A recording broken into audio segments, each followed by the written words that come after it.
It's the Undressed Show. Yes, it's Wednesday night, Undressed. Here we are again. Another interminable week has gone by, and yet still slathered in the sweat of the sunshine outside. We'd sit waiting for the winter to arrive, dreaming of cooler days, maybe just a little rain, perhaps some snow. We don't ask for much. As I purposely digress, I try to see our panel through the smog that settled not long after the end of the Vietnam era. Ha! Good old Conroy's, nothing changes. Yes, Conroy's Emporium, where you can catch anything your heart desires. Now then, my fellow undressed, it's me, Jeremy Taylor, your English host, left behind, having been Brexited with the weekly crew of miscreants, who, as you know, have already been banned by the FCC, the IOC, and any other things that might end in C. I've wandered again. Let me introduce the naked but not undressed panel today. The very wise Dr. Orlando. Hey. The indefatigable Kathleen Taylor. I'm going to ask you what that means sometime. It's to do with inflating small rubber dinghies. All right.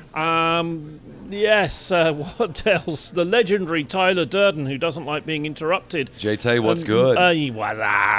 And not to forget the quiet lord of Eastern Pheromones, even off, who may or may not join our cast of miscreants from Transylvania.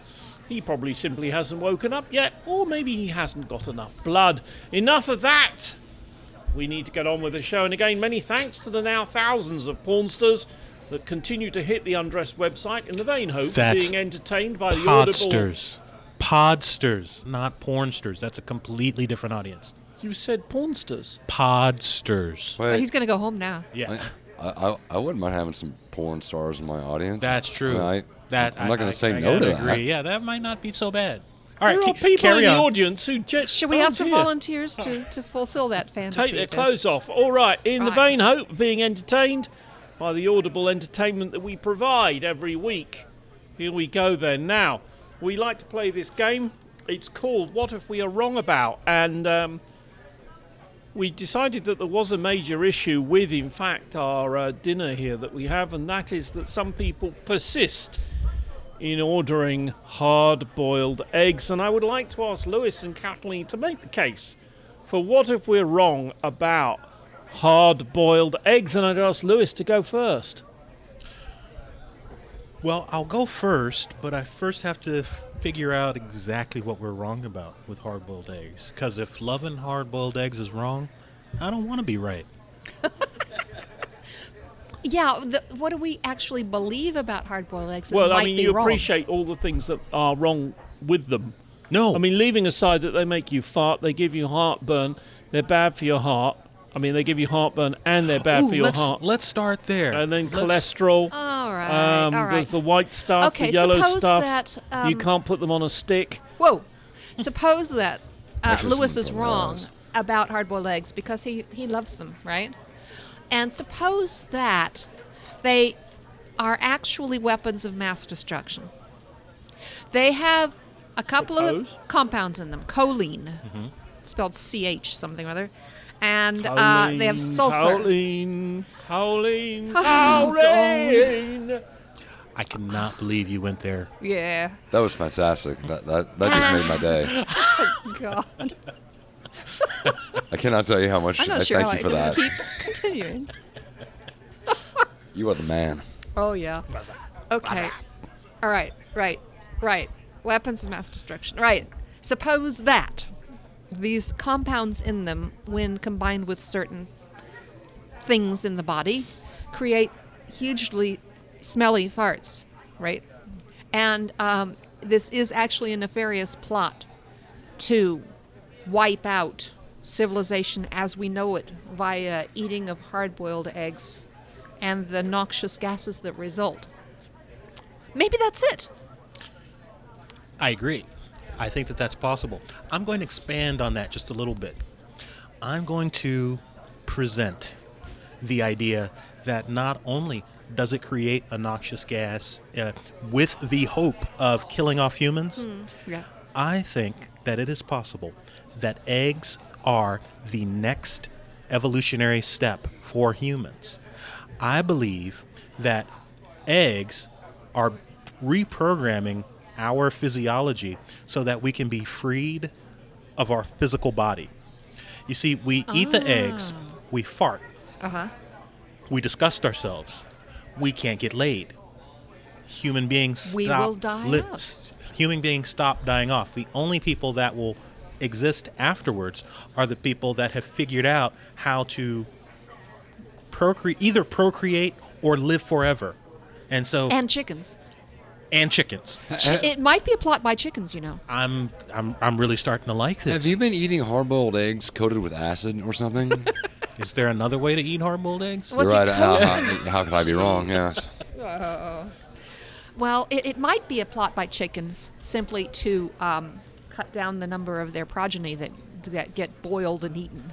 So Because it must be pretty But disgusting. do not, It's is it possible. not the fact that they are just simply disgusting, smelly things that if you eat them, they're going to make you fart something chronic?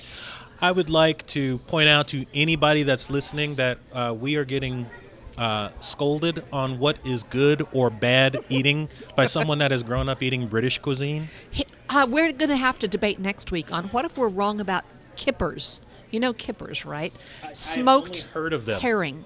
And that is the most disgusting smell in the entire world. So if somebody cooks kippers in your kitchen, you will know about it for at least a month. And Jeremy loves it, so he can't be disgusted by disgusting smells. I don't know what it is with him and eggs. Yeah. Oh, for goodness sake, you cannot possibly say that a smoked herring, right, properly smoked with a nice cup of tea I and would some much rather have that than I would a hard-boiled toasted, egg. you know, Oh, you're on the I- anti-egg side. I would much rather have haggis than a bowl of hard-boiled eggs. Oh, God. You're I- sick, man. Sick. I'm just telling you. I've had them both, and I would much rather eat haggis than I would a bowl of hard-boiled eggs. Consciously, you would eat haggis Yes. knowing what's in it? Yes. Oh, my God. Yes. Now, Okay. Bulgarians, Bulgarians don't eat hard-boiled eggs, do they? I mean, you wouldn't eat a hard-boiled egg as a Bulgarian, would you? No, we hail them. Right. Have large nostrils. Yes. You can get Yes. two up one of your nostrils and a go, can't you? One, and then it's gone. No, we love hard-boiled eggs. It's only if they come up again that's a bit difficult, Yeah. isn't it? It's Yeah. Well, it's good. And I they- don't know. I don't know what the conversation is. Is it? the conversation. Pros and cons. The conversation. None of us is that, quite sure either. What if we're wrong about hard-boiled eggs? And Jeremy it is seems my to think- contention that hard-boiled eggs, like various other things, should be taken off. Like sharks, for instance, should just be simply removed from the world. You could Wow. feed all the That's- hard-boiled eggs to the Yeah. sharks. You know, Yeah. eggs are extremely important for me because I don't consume meat. I don't like milk. And so I have very few options to replace the amino acids that I'm missing from the The meat. animal acids. Amino acids, sir. The amino acids So and the proteins. proteins, buddy. Oh, proteins. Amino acids Yeah. and proteins. Exactly. Ass. All right. Not you, Evo. I'm talking about JT I know. over there. Yeah. I don't know what's wrong with him. I'm just being a bit like that. Yeah. Basically, eggs are important. I love eggs and I need them. You know, and every once in a while, I feel like I have to have an egg, and I like them hard-boiled. I do. I like them in salads. In fact, you know what's really good? Hard-boiled egg. You cut it, and I soak it in olive oil, and put red pepper on it, and then just eat it with bread. Okay. It's really good. I'm still trying to see this from the chicken side. Are they going to be more favorable to somebody who refuses to eat hard-boiled eggs or to somebody who refuses to eat chicken? They could, if you refuse to eat hard-boiled eggs, they could look at you and go, "What, are my kids not good enough for you?" Yeah. They could take a. It could be. Could be. They could But be. the bottom line is that there are things that disgust us. And Of hard-boiled- course. I don't like. Are you looking at the egg as a chicken embryo, basically? No. Okay. I just simply cannot hard-boiled abide. eggs. Just Yeah, I he'll just can't eat abide the ordinary smell. eggs, like I just love, like I'm hard-boiled like he you. won't I eat. love eggs. It's But just, not hard-boiled. For some reason, just hard-boiled eggs. I can't. So you like them What about scrambled, even soft-boiled? sunny side up? I like them scrambled. I like them sunny side up. I make omelets. I mean, I love eggs, but just Poached. hard-boiled eggs. There's something about, for me, there's something just about it, the texture that just it feels like I'm Interesting. eating clay and Play-Doh and Well, can brains you and I eat don't just know. the outside? No, No, No, it's none of the it. smell of the freaking thing. That That's doesn't part help of it, either. but honestly, it's probably more just the texture. I mean, with poached foods, eggs on toast is nice, isn't it? Yeah. Poached eggs on toast. I mean, no it's problem. like I said, like Scrambled sunny side eggs. up, hard-boiled, scrambled Yeah. eggs. I can eat all of that. I love it. But just Beverages. something about People hard-boiled are egg. weird. I You know that? don't know. I'm just, Just coming out to of that interest- conclusion in People. general. Well, just if we're out of interest, is there anything else that one might get that turns the panel's stomach, food-wise? Lima beans. Pardon me? Lima beans. Lima beans. Lima beans. You know what lima beans are? They don't have those in Something to do England? with llamas? No, Not not llama. llamas. Lima. What's wrong with you today? Llama beans? I don't Lima think beans. he's ever had actual lima beans. Gotcha. That's probably I'll good feed for them you. to you. Yeah. Jeremy Taylor. Is They are- that they are like You'll find those them much like hard-boiled prairie eggs. oysters? No. I would go with They're beans. chitlins Yeah, I can pass on. or tripe. Either one of Oh, those tripes, yeah. But fried tripe or is still baked- disgusting. Is it? All right. What about tongue? I don't dislike tongue. I mean, she has to be of legal age, but Oh God. that's I really. don't I like had tongue in pepperoni. Thailand. Believe it or not, I Yeah. really can't stand pepperoni. You don't like pepperoni? God, no. You know what? I don't. Disgusting stuff. I don't like it. I don't hate it. Like I won't. I won't. I can eat it on pizza. Yeah. But No, but is it? My I'm talking ki- about stuff that makes you go. That's Yeah. lima- that's how lima can beans. people- Well, Pretty- let- There's three things. Yeah. Well, for me, it's chitlins, tripe, and boiled okra. Those are the three things that really Okra. send me. Oh, yes. Yeah, flying Okra away can from get the table, slimy. That right, screaming not Mimi. okra. No, not Oprah. I hate it when people fry okra. Yeah. Fried So okra. does she. Yeah. But she's Anything not you the say cook. today will be misunderstood by Jeremy. No You shit. can rely on Yeah. that. Jeremy needs one of And those Eva, what earwax about you? candles. Apparently. Is there anything? I mean, I know you don't eat meat, and you haven't done for 30 years. Yeah. But is there anything that really, Yeah. even in the vegetable world, that, Green beans I don't like. Green beans. All why? green beans? Yeah. Yeah? For some reason. Then the other thing is zucchini. I don't like zucchini. Oh, you're But you missing like out. zucchero. Yes. They don't know who that is. Yeah, I know. There's an Italian Italian Okay. musician. Yeah, very lovely. Really great musician, Yeah. singer. But no, zucchini. I'm not sure why. My father, my son love zucchini. Zucchini fried, cut into thin slices and fried to a crisp. They love it. A lot of people love it. I Battered? don't. Yeah, battered. batter. Yeah. So you don't like it anyway, whether it's fried or whether it's just. He will not eat them in a boat. Yeah. Fair enough. I guess if you deep fry anything, it all tastes the same, so it doesn't After really a while, matter. yeah, it probably does. Yeah. Let's try deep frying a hard-boiled egg Oh, that's a good idea. and see That's a what good happens. You see, I wouldn't eat a Heart deep, attack. I wouldn't have a deep fried deep egg. Whatchamacallit egg? If you wrap it in bacon and dunk it in chocolate, I still couldn't do it. Well, that would be disgusting. I would say that sounds atrocious. Yeah. All Have you right. guys had the deep fried Coca-Cola? No, Have you God. heard of that? No. I've heard of it, but yeah, I heard haven't of had it. How would does you that do that? work? I don't know. I don't know either. I Deep- assume deep that there's fried just some Mars kind bars. of membrane or something. They put the Coke in, some kind of like water soluble membrane that will break down just about the time the grease and batter is. And I don't understand how they do a deep fried Twinkie either, Twinkie, because yeah. I would think that the filling in the center, once you fry it, would just melt out Why of there. that stuff doesn't melt? Have You you have tried to- melting Because Twinkie that's all filling? natural, isn't it? That's right. My bad. You know, in some state fair, they've got deep fried bars of butter. I've had that.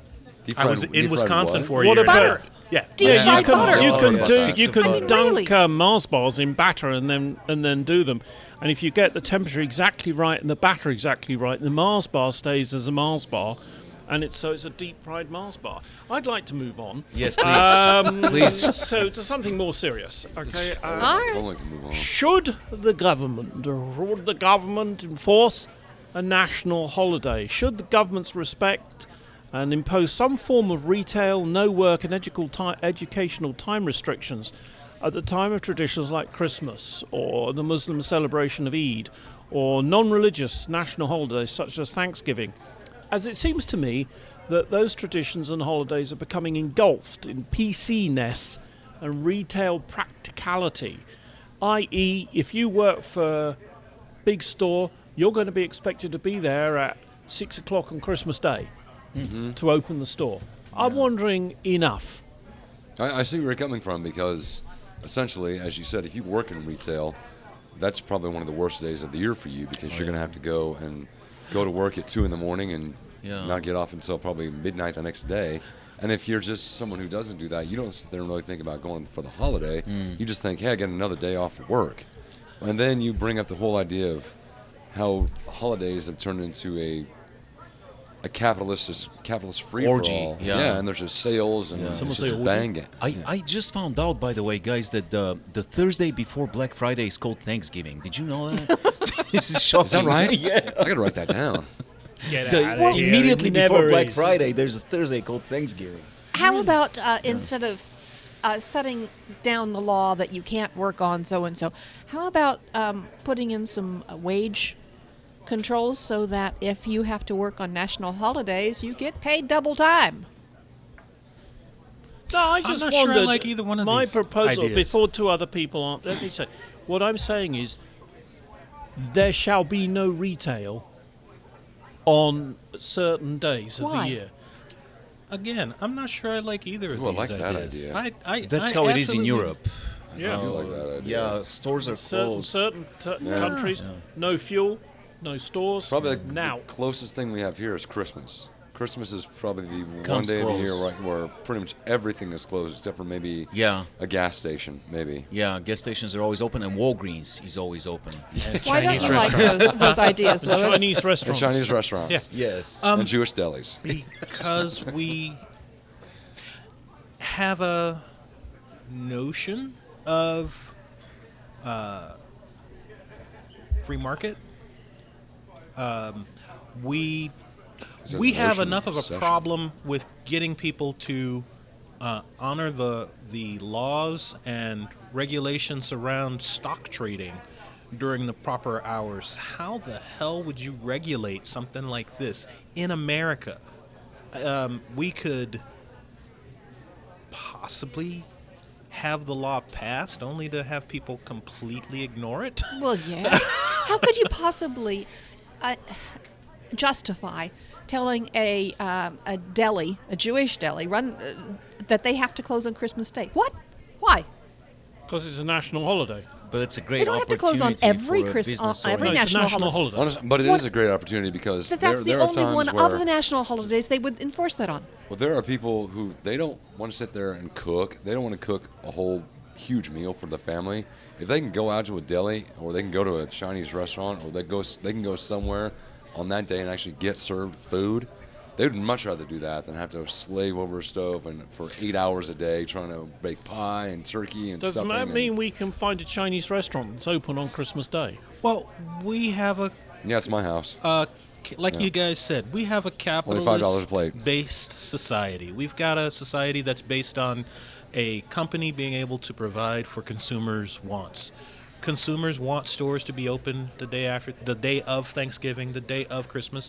So stores are open the day after Christmas, and there's no moral or legal reasoning that says that this is a place where government's got to step in and say this is unacceptable. In fact, And it's the only opposite. problem I see with it is the rights of the worker.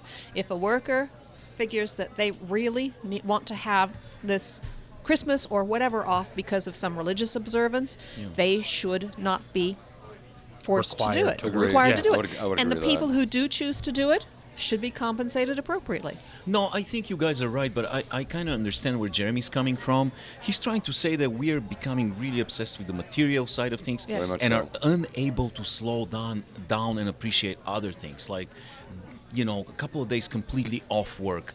Just forget about making money, even though it's a great opportunity to make money on this day. Just forget, be with your family, enjoy the holiday, unwind. We are work-obsessed society. I'd be interested to see how other work-oriented societies like Japan or China, how they manage a national holiday. Is everything closed there? Because I know that in Spain, in England, in Bulgaria, in Germany, stores close, and it's over on a national holiday. But I don't know how it is in Are people Japan. unable to fly home on those days? Well, yeah, you're right. I mean, So how are they going to some get home for the essential- next day? Some essential services should work, like Okay, police. essential but then you pay- services. you what's pay- what's an essential service? Well, okay. I would say hospitals. I mean, Okay, so we're going to mandate that everybody has to take this day off and go home and be quiet, except for hospitals and airports and airlines and travel of vampire all hunters, sorts. And vampire hunters. vampire hunters, yeah. You know, So it's, here's the list of exceptions is going to grow and grow. that sets me off on this is that our religious brethren who go to church on Sunday, right? And they take the view, these are the ones who have the long beards and funny hats and things like that, and they say, Sunday, thou shalt not work. It is the Lord's day. And yet, when they get up and they head to the garage to get in their car to drive to their church, they realise they don't have any petrol in the car and they need to go and fill up. And then I laugh myself silly. Yeah. I don't understand the So they want somebody to be working at What the I mean, gas they do station. want some people to be working. Yeah. if it serves them, they want you to be we working. all do. I mean, I don't think that that's necessarily hypocritical. I think there's an aspect of hypocrisy, but we also, sitting at the table, understand that there is a need for emergency workers, police, those kinds of things. Gas within station society. attendants. Well, you know, some of those things, yes, but some of them, no. I think, to an extent, I think our society, we are in such this mood now that as a citizen here, I expect, if I want something on a holiday, I expect to be able to go get it somewhere. Mm-hmm. And, you know, if I have to drive around, I slowly get kind of agitated and pissed off. I'm like, oh, why aren't they open? It's after 2 in the afternoon. Their Christmas is over by now. That's because of your... I remember when I was a kid at home, right? No, I'm saying that's what I think a lot of You citizens... just Yeah, couldn't get body. petrol on a Sunday. Agreed. And I think a lot of citizens in this country, they had that view. But you could still go to a hotel and expect a maid to come and make up your room. I mean, Make up... What? you could still Clean expect your somebody to room. make the bed in your room. And put on lipstick. So it's all a sort of... Well, what are you going to Yeah, do? my Is heels. nobody. Scale. Yeah, we're essentially arguing over. It's so It has silly. gone from being nobody is allowed to work on this special day that we've arbitrarily decided to. Who has to work on this arbitrary day Exactly. that we've decided? And that's why it's all silly. And I agree. That's why I said I don't like this whole line of I agree line with of thought, because it literally becomes an exercise in figuring out what we as a society are going to decide is important enough to allow people to go to work or force people to have to go to work, however you say it. And right now, we can't decide between Hillary Clinton and what's his Joker name Man? for Yeah. president. So yeah, let's just say that it for me. The answer is it runs contrary to Can I pretty just go much back the to whole one thing? With Yeah. the high heels and dressing up and hanging around in bars? Did I miss that bit? Where, Huh? What of it? Yeah, I did. All right, That's okay. that's still my afternoon job. What's your point? That's when Yeah, the maid comes all right. around. Should 9/11 be a national holiday, guys? That's a very good point. I've wondered that for the last 15 A day years. of remembrance, kind Yeah. of like I'm Memorial actually kind of Day. surprised that hasn't already come up. I to be agree honest. because Don't it hit me. changed the entire You mean- society. Absolutely. You I'm mean really kind of surprised the- it hasn't the come up already. September the 11th. So Yeah. September the 11th, average temperature is going to be in the 80s. So you mean this is another American national holiday where we can go to the beach? No, that's not what I mean. No, It's 'cause more you like have No, to I get know on it's an not what airplane from you here. mean Yeah. or what I mean, but is it another opportunity? not like so much. Taylor, honestly- you're honestly- saying that people have to celebrate a holiday in a certain way. No, that's not the point. The I mean, point is, Martin Luther King, day is a national holiday, you know. Yeah, but It's- 11th of November, 11 o'clock, 11th of November, that's when we remember, and it isn't a day for going to the beach. No, it's not. However, coming from Evo's perspective, I do kind of agree with him that I'm surprised it hasn't that Come up 9/11 at has least. not been at least come up, because when you think of 9/11, 9/11 is not a holiday. There's nothing celebrating. It's more a remembrance of a tragedy, and Yes. there's a vast difference between having a day off to honor and remember a tragedy and respect some horrible thing that changed your culture, such as Martin Luther King Day, that is a national holiday. And you don't see a lot of people going out and celebrating. You see a lot of people go out and they go out on marches or they go out on vigils or something like that. And I think if 9/11 were a holiday, then you would see a lot of people be doing that. It's Whereas Okay, I don't think out you'd of the see them- panel, and then we'll move on to the next subject. I just want to take a quick show of hands. Each individual panelist, right? It's a question.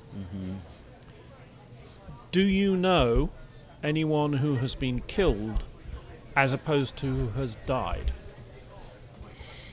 So start with Kathleen. Do I you know know anyone anyone? who's been I do killed not. as opposed to who has died? Not that I know of. Yes. Tyler, you do. Someone I who's do. been killed. Yep. Right. Lewis?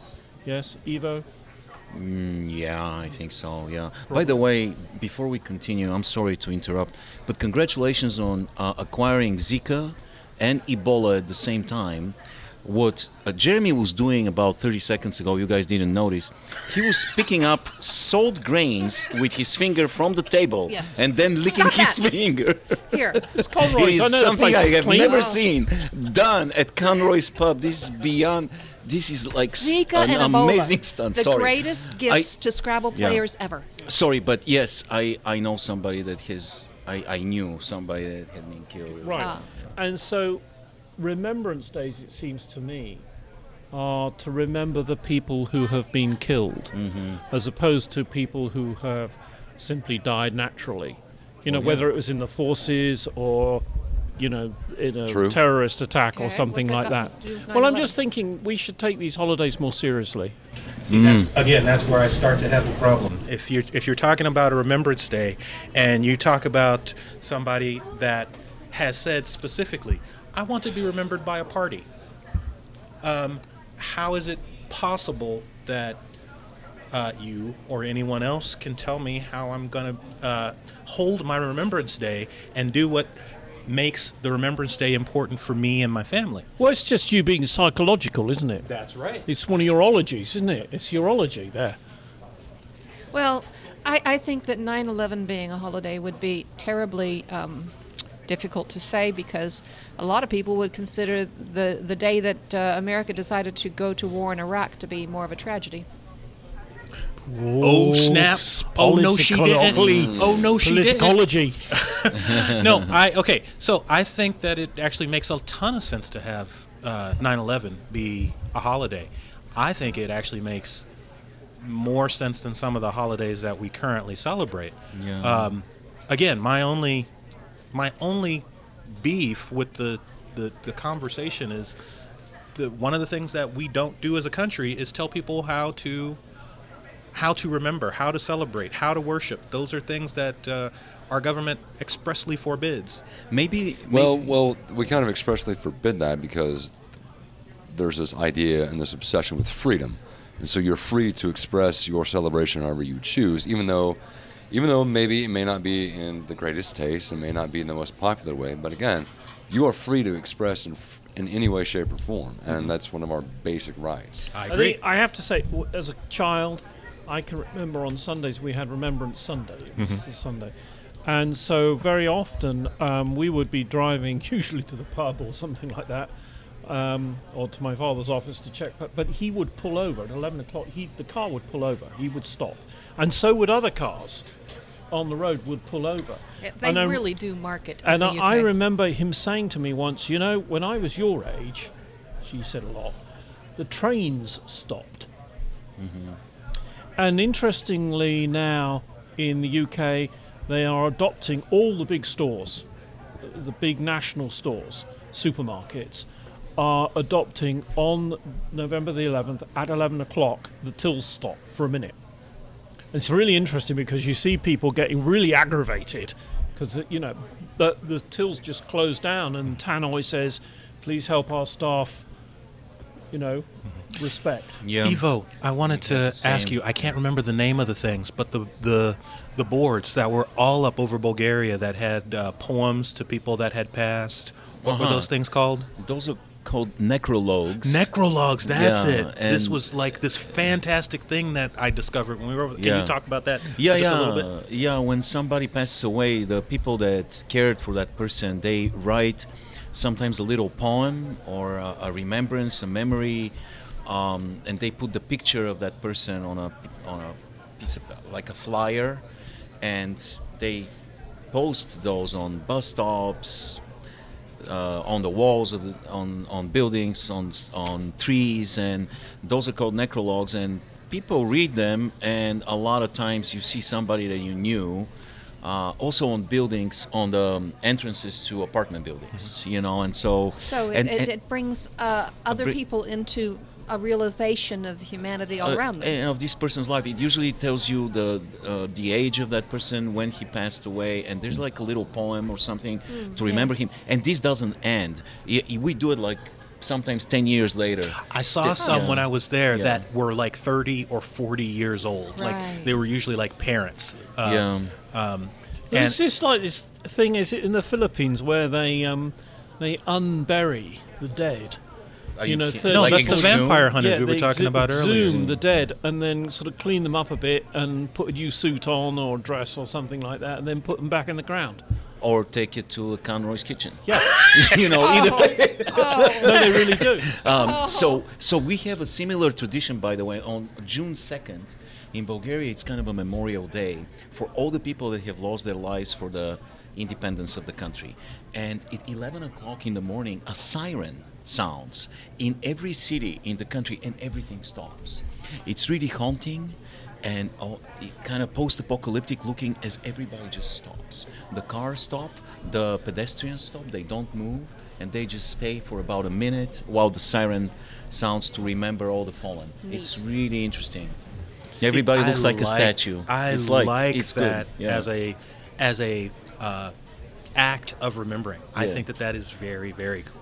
For a minute, Do you know, everybody thinks this about these country people. is very young. You had a civil war 150 years ago, or whatever it was, and you have battlefields like Gettysburg and all that. And yet we're talking about having a possible national holiday for 9/11, when you didn't actually lose 3,000 people in one go. London would lose 3,000 people a night during the Blitz. 1 week, for instance, they were losing an average of 1,000 people, and that average got broken when they lost 3,000 people one night.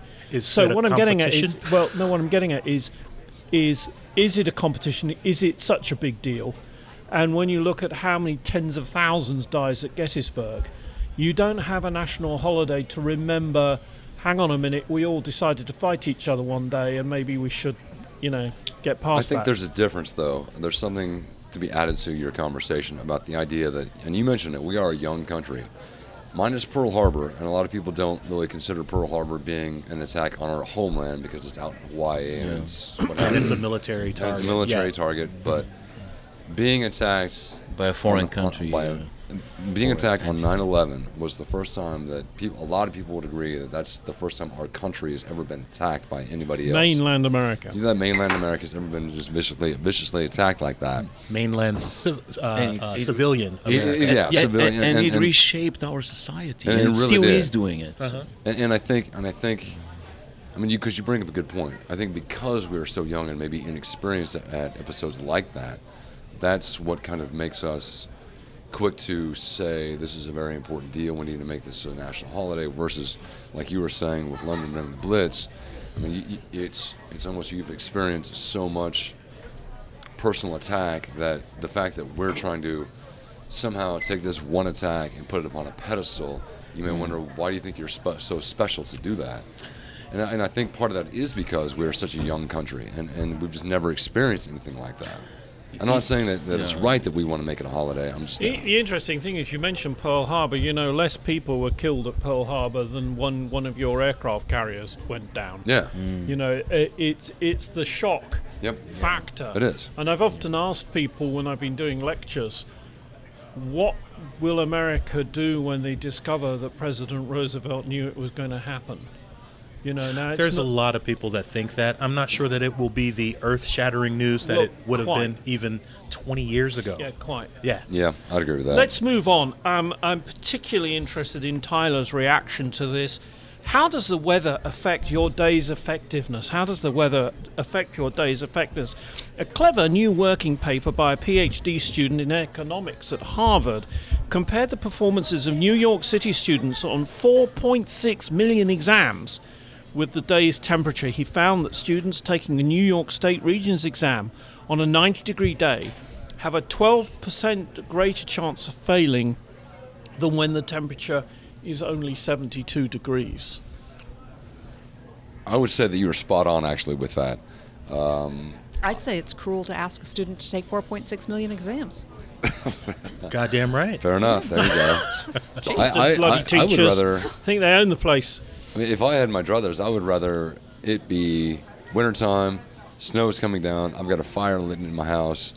I will get more done in that time period because I'm stuck in my house. Not that that's a bad thing, but I'll just be very productive and I can get very just relaxed knowing I don't have to worry about anything. And I can maybe we'll go outside for a moment and I can't hear anything because it's just very still as the snow is slowly falling. That's the best. That is just without a doubt, that is the Particularly best. if you've got kippers on the grill and hot toast and tea. And Well, as long as I get some hard-boiled eggs, then Oh, yeah, we're good. yeah. Oh yeah, but yeah, I would much rather have Lewis. Yeah.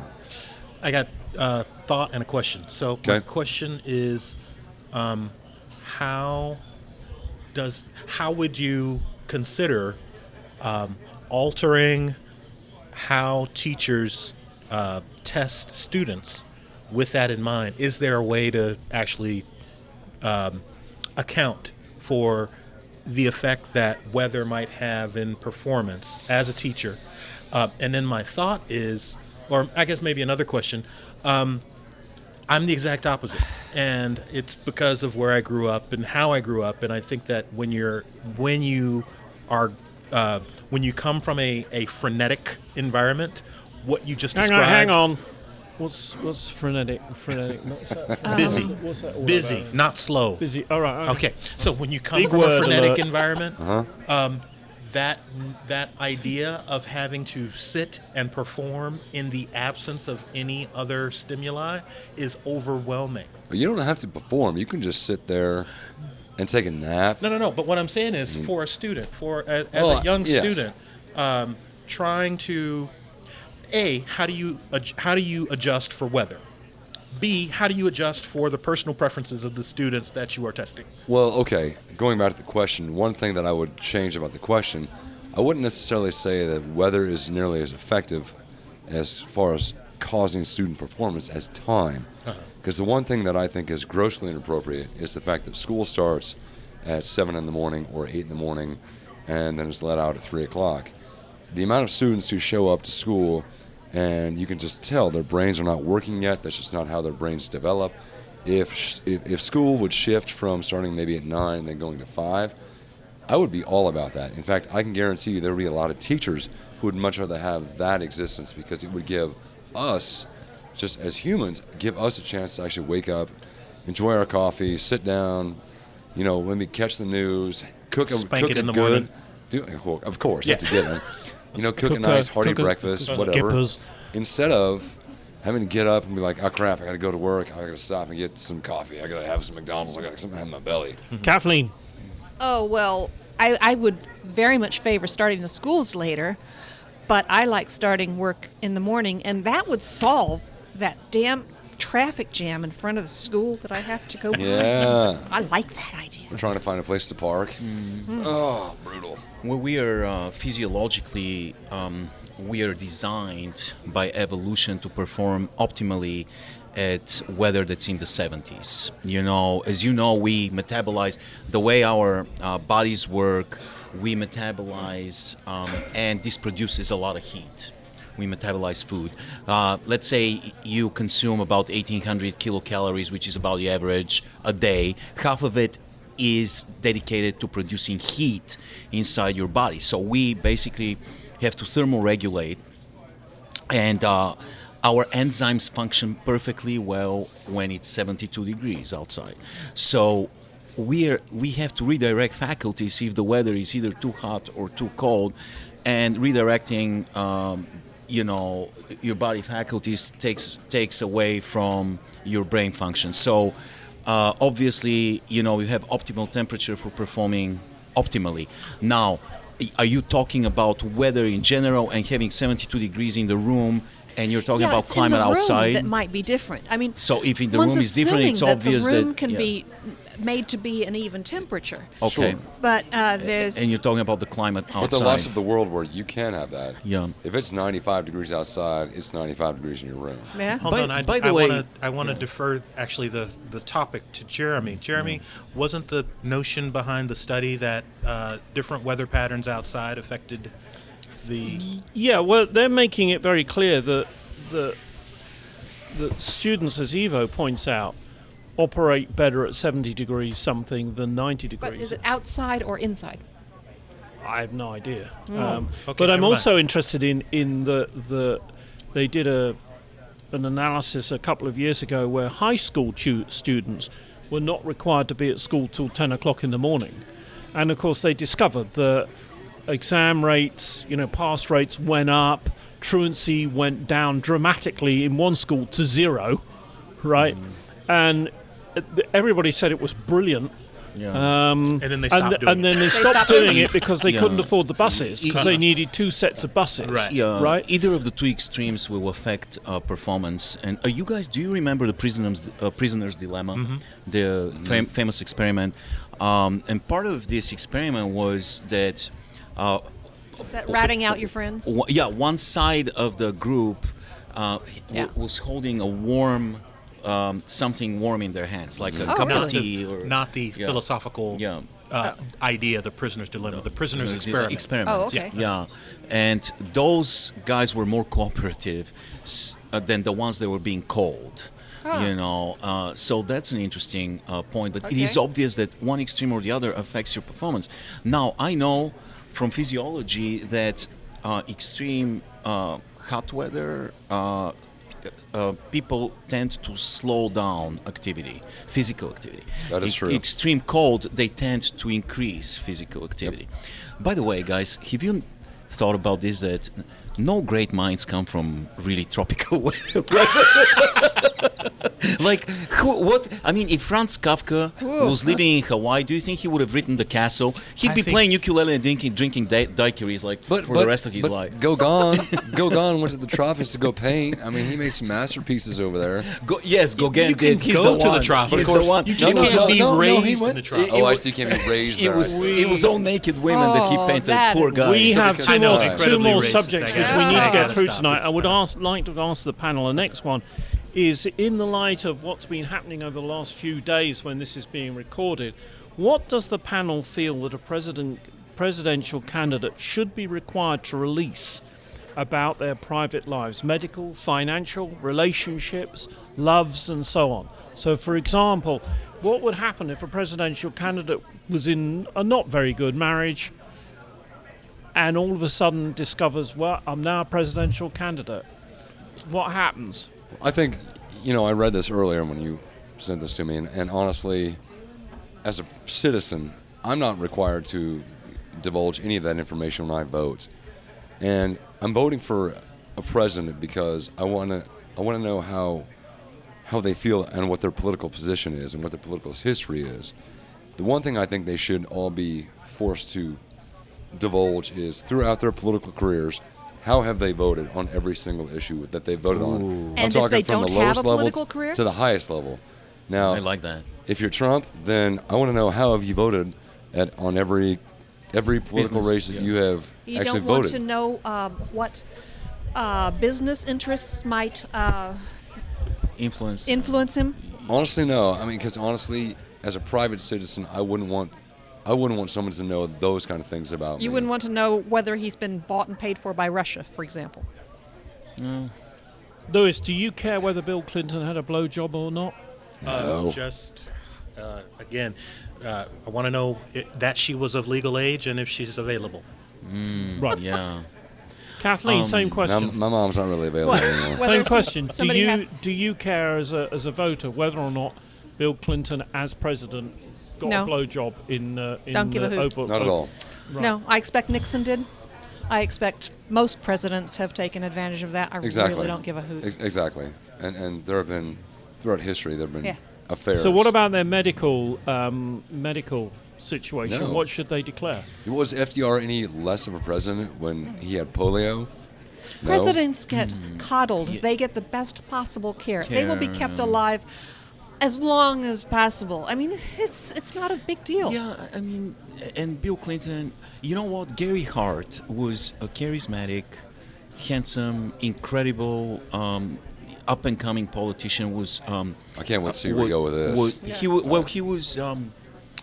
He was supposed to destroy Reagan. He was on a rise, and he was in a troubled marriage, and it was well known that he had separated from his wife before. And a girl sat on his lap. Yeah, and you know, he was known to be a womanizer. And the press went after him before the internet era and went and followed him like private detectives. And when they discovered his relationship with Donna Rice, it was over for him. Yeah. You know, to me, why in the world should that matter? I mean, this is his, and he said it. It's not your problem. It's my personal issue. That's not affecting my performance as a president. You know, but it sunk him, and I don't care about this. I don't care about. He probably would have been fantastic for the country, Gary Hart. Bill Clinton. We enjoyed 8 years of unprecedented prosperity in this country. Unprecedented until now. Yes, unprecedented until now. You're right. You're right until this 8 years. You bring up a very good point about the media, because prior to the Vietnam War, the media was basically a watchdog media. And what I mean by that is they took care of the president. Yeah. They didn't sit there and go after him or her, as it may come to be here in a few months, hopefully. And they didn't sit there and go after the individual and try and expose their private lives. Yeah. They took care of our leaders. And then Vietnam happened. Yeah. And all of a sudden the media, you saw this huge shift in the media, and no longer was it a watchdog media. Now it just became almost bloodhounds, just looking for any kind of expose whatsoever. I absolutely agree. And let this be the tagline for today's show. We should care about the job market, not about the blowjob market. You don't think it was an after effect of Watergate more so than the Vietnam War? No, I'd say it was Vietnam. Really? Yeah, I would. That's interesting. Okay, to so me. we're all sort of agreeing that so long as it's not affecting how they can do the job, sexual history, marriage history isn't all that important.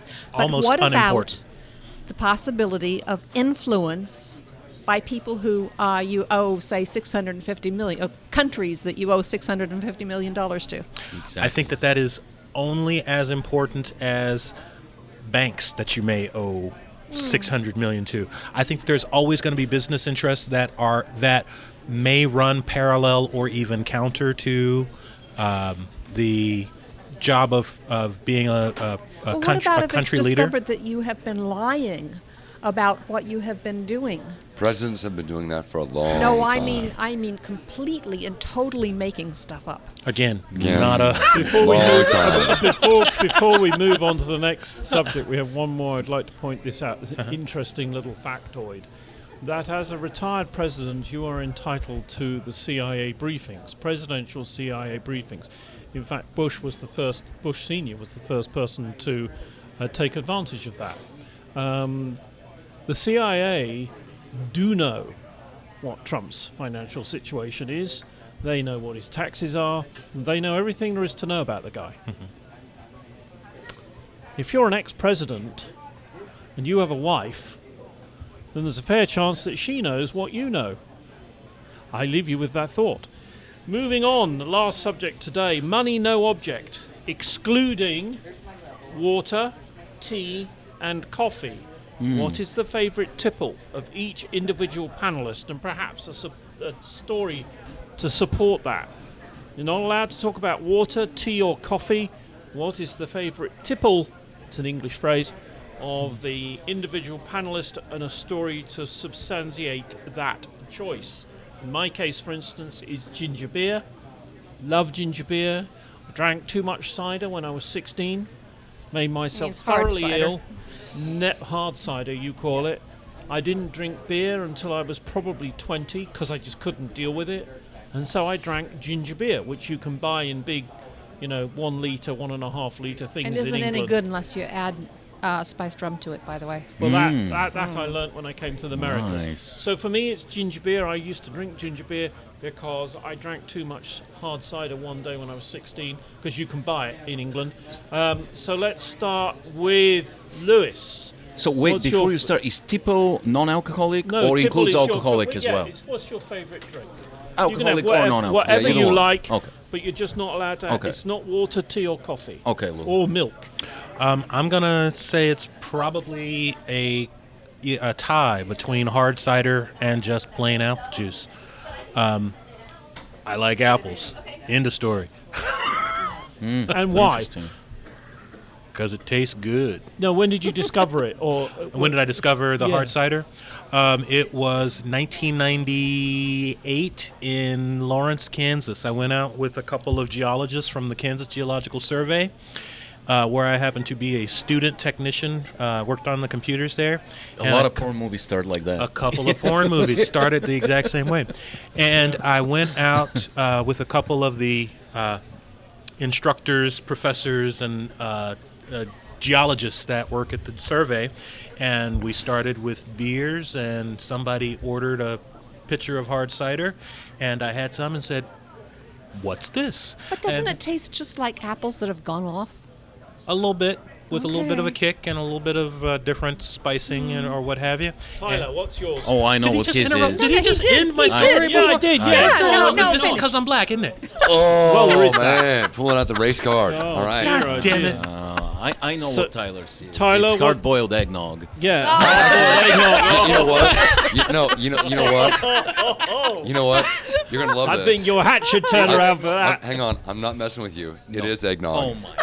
I swear to God. Sweet. The reason you were very close, dude, and the reason, and I'll tell you why. Because the reason that it's Go on, eggnog tell us why. is because Are you when going I to tell was us why? yeah, when Go I was on, a then. kid, eggnog was not really something we had in my house. But every Christmas we Oh. go down to my grandparents' house, and they always They could afford the my eggnog, grandmother could they? always had eggnog in the fridge, and so eggnog for me, even now today, it just kind of reminds me of good memories with my family at Christmas, and Right. and then I mean, and so now I'll just even if I'm It's just a at home. trigger. It's a memory Yeah, trigger. and so now if I'm just home, I might pour myself a little glass of eggnog and just kind of brings me home, and now that I'm older, maybe I'll put a little something in there, but Yeah. but it's totally eggnog. So Is there not a you got little it, buddy. something in eggnog And anyway? I have to No. say No. that Oh, right. we were roommates for, 2 years? Yeah, true. Always eggnog in the fridge. Yeah. always at Christmas time. At Christmas time, I always went and got eggnog. Yeah. Yep. Good. Evo, what's your favorite? I haven't really thought about it, but I tell you what, I love carbonated lemonade. And one of the things that I missed when I moved here was when I was here in the early 90s, you could not find carbonated lemonade anywhere. It was Right. all just lemonade, which lemonade on its own is fantastic in the summer. But you mean like Sprite? No, it's lemonade, with the carbon dioxide under pressure, and when you A release really the pressure, lemon flavor, bubbles huh? come out, Oh. and there's now they have carbonated lemonade. You can find it even at Walmart. So I've always loved that, especially in the summer when it's cold. We had these old glass bottles with lemonade, old-fashioned, with the pop, the cap that stays with the. You know what I'm talking about? yeah. The lever, cap. Yeah, and these are trigger for me as well. So cold lemonade's always good. Also, I like a drink that's made with 50% gin and 50% gin. It's fantastic. I hear that's really good. But you gotta like gin. Yeah, it's really good. I hear that's like What's water. your Well, money, I'm- no I'm objectives, kind of booze on in the, water, tea and coffee.